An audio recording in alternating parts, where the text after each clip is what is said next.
Terima kasih Anda masih bersama kami. Bagi Anda yang baru saja bergabung, kami akan kembali 3 berita utama hari ini. Dua orang emak-emak yang diduga komplotan pencopet penjemput jamaah haji ditangkap polisi.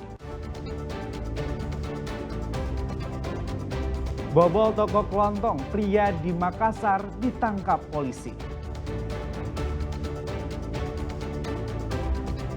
Seorang ayah di Kabupaten Maros tega mencabuli anak kandungnya sendiri yang baru berusia 13 tahun.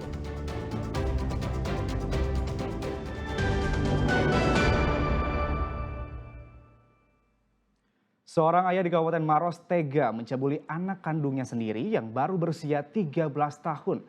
Modus sang ayah adalah mengiming-imingi akan memberikan sepeda motor. Pria berinisial SR ditangkap petugas unit pelayanan perempuan dan anak Polres Pindrang di Kecamatan Marusu, Kabupaten Maros. SR ditangkap karena diduga melakukan pencabulan terhadap anaknya sendiri yang masih berusia 13 tahun. Dalam pemeriksaan, tersangka akhirnya mengakui perbuatannya. Pelaku yang dalam keadaan mabuk kemudian memeluk korban dan mencabuli anaknya yang masih SMP.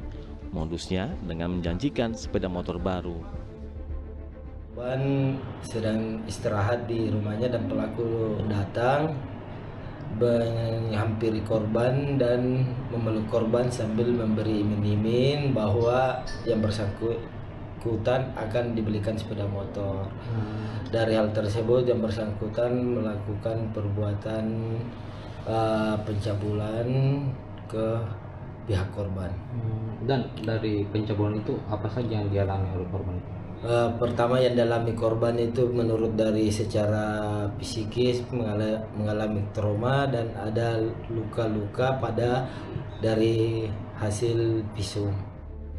Setelah ditetapkan sebagai tersangka, pelaku kini ditahan dan dijerat Undang-Undang Perlindungan Anak dengan ancaman hukuman 15 tahun penjara.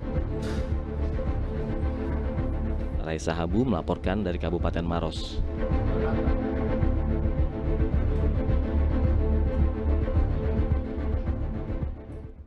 Ribuan botol minuman keras dimusnahkan Polres Pindrang. Miras ini merupakan hasil sitaan polisi dari warung dan tempat hiburan malam yang menjual tanpa izin.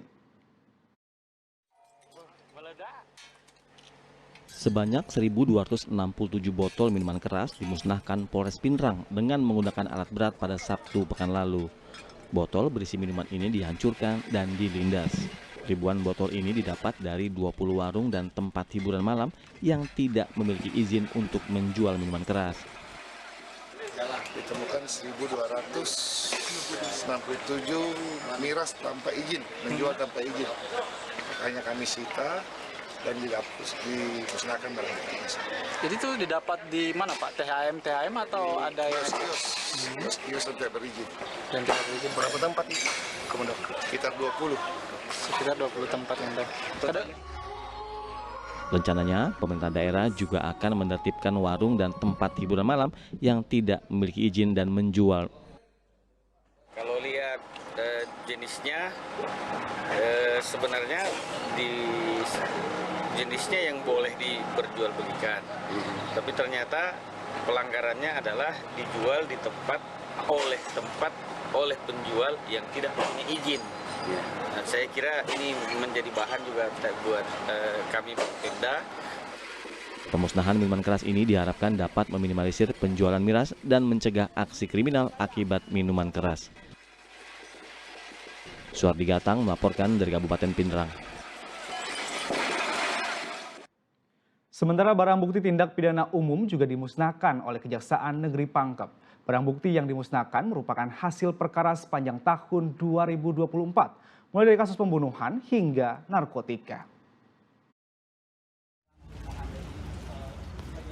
Kejaksaan Negeri Pangkep memusnahkan sejumlah barang bukti tindak pidana umum yang terjadi selama tahun 2024. Pemusnahan barang bukti yang sudah berkekuatan hukum tetap ini mulai dari narkotika, pembunuhan, serta sejumlah barang bukti yang dirampas untuk dimusnahkan. Pemusnahan narkotika dihancurkan dengan menggunakan mesin pelumat, sementara telepon genggam dan senjata tajam dimusnahkan menggunakan alat pemotong besi.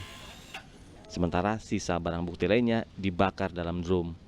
Barang bukti yang dimusnahkan berasal dari 27 perkara, termasuk 2 kasus tindak pidana pemilu, 9 kasus orang dan harta benda, serta 16 perkara narkotika. Narkotika, perkara pembunuhan, juga beberapa perkara lain yang barang buktinya dirampas untuk dimusnahkan. Tujuan utamanya adalah untuk mencegah terjadinya hal-hal yang tidak diinginkan terhadap barang bukti yang telah mempunyai kekuatan hukum tetap. Karena biar bagaimanapun juga salah satu tugas kejaksaan adalah melaksanakan penetapan hakim, dalam hal ini melakukan pemusnahan terhadap barang bukti yang telah berkekuatan hukum tetap. Pemusnahan ini dilakukan sebagai bentuk penegakan hukum untuk menyelesaikan perkara secara tuntas serta mencegah penyalahgunaan barang bukti oleh pihak yang tidak bertanggung jawab. Muhammad Sardi melaporkan dari Kabupaten Pangkep. Jutaan orang di bumi kini memeluk agama Islam. Perjalanan agama Islam dimulai dari tempat kecil di sebuah gunung di Mekah, Arab Saudi. Tempat itu bernama Gua Hiro, di mana ayat Al-Quran pertama kali diturunkan. Simak laporannya untuk Anda.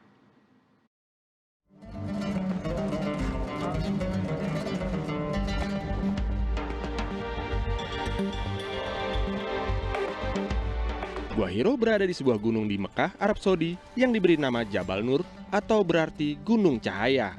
Lokasinya berada 6 km dari Masjidil Haram. Untuk sampai ke Gua Hiro hanya ada satu cara, yaitu berjalan kaki dari kaki Jabal Nur. Nah, saat ini tuh masih pukul sekitar jam setengah 3 pagi. Tapi lihat, udah banyak banget pengunjung lain juga yang akan naik ke atas subuh-subuh seperti ini, karena ngejarnya adalah untuk nanti melihat matahari terbit, katanya indah dari atas. Peziarah hanya diperbolehkan mendaki ke Gua Hiro dari pukul 4 sore hingga jam 11 siang saja. Dan betul, malam hari adalah waktu paling cocok naik ke Gua Hiro. Salah satu alasannya menghindari panas terik kota Mekah. Jalanan menanjak menjadi tantangan peziarah. Butuh fisik yang baik untuk bisa sampai ke atas. Gua Hiro berada di ketinggian sekitar 600 meter. Meski baru mendaki sebentar, sudah cukup menguras energi. Semangat saya mengalahkan rasa lelah. Rasa ingin tahu melihat langsung Gua Hiro menjadi bahan bakar. Bukan hanya saya, tapi para peziarah lain. Semakin mendekati Gua Hiro, semakin sulit juga saya melangkah. Selain jalanan yang juga semakin curam, di sekitar Gua Hiro sudah dipenuhi oleh peziarah. Setelah sabar berdesakan, saya pun akhirnya sampai di area Gua Hiro. Ya, tadi saya sudah jalan sekitar lebih dari 1 jam. Akhirnya saya sudah dekat dengan Gua Hiro. Dan ini adalah lokasinya. Dan terlihat memang saat ini tuh antriannya cukup panjang sekali untuk bisa masuk ke dalam Gua Hiro. Dan disinilah wahyu pertama turun dan dimulainya perjalanan kenabian dari Rasulullah Muhammad SAW. Takjub, dari ruangan kecil yang tertutup batu besar inilah suara kebenaran itu dimulai. Rasulullah pertama kali menerima wahyu di usia 40 tahun. Dan di gua inilah turun 5 ayat pertama surat Al-Alaq. Ya, sambil merenungi perjalanan Nabi, saya berdiam sejenak menikmati indahnya matahari terbit menyinari kota Mekah. Cahaya ini juga menjadi tanda saya harus segera turun dari puncak Jabal Nur agar tidak terkena panasnya matahari. Lalu, pesan apa yang bisa diambil dari peziarah saat berkunjung ke Gua Hiro? Jadi Gua Hiro itu tempat ziarah belaka. Tidak ada di dalamnya itu bagian dari ritual ibadah haji. Dari gua yang sempit itulah agama baru lahir, yaitu agama Islam yang mengubah dunia, mengubah peradaban. Maknanya adalah bahwa kebesaran Islam yang sekarang kita rasakan itu dimulai dari ruang yang sempit itu. Maknanya adalah bahwa untuk mencapai kebesaran, untuk mencapai kemuliaan, itu harus ada perjuangan. Berkunjung ke Gua Hiro menjadi perjalanan spiritual luar biasa. Banyak makna yang bisa diambil dari sini, meski hanya melihat sebuah gua kecil di antara bebatuan. Nabil Abiasa melaporkan dari Mekah, Arab Saudi.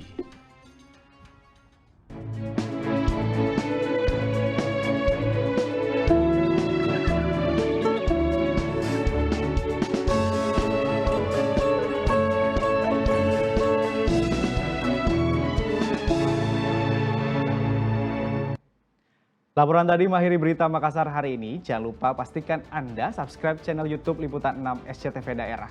Saya Gunawan Kasandi, berterima kasih atas perhatian dan kebersamaan Anda. Selamat beraktivitas dan sampai jumpa.